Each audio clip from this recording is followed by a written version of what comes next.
Isa to sa mga favorite ko exercises para ma-target yung mid-back, yung mga rhomboid shoulders.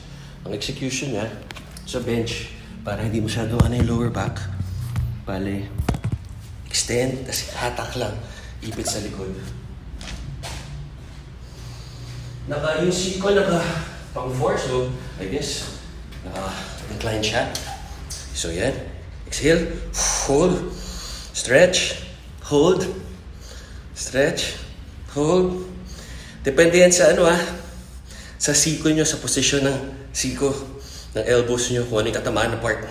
Kaya na lang kung anong gusto nyo tamaan.